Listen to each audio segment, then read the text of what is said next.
Sir Pedro, mo reklamo yun ko. Unsa may mong reklamuhan gulyat? Mo reklamo yun ko, Sir Pedro. Kay ang madri namatay, ang gihatag 10 guns sa liyot. Pari namatay, 12 guns sa liyot ang gihatag. O biswan namatay, 50 guns sa liyot. O sa ang pulis na namatay, 21 guns sa liyot. Ano mo reklamo yun ko? Nga mas gipalabihin ng pulis kaysa madri o sa pari. Ay kanimo gulyat. Ay na lang pagreklamo. Kay sukad mahimo kining langit. Karon pa nga dunay pulis nga nalalgit.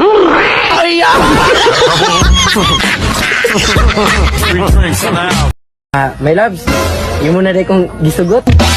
Okay ra dai nimo nga na man koy kagahapon. Oh.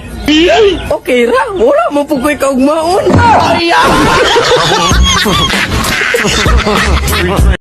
Ayaw paglihok. Hold up ni. Unsa? Hold up! Diyos ko! Money or life. Tubag. Rape pa lang, sir. Enjoy pa ko. Ay!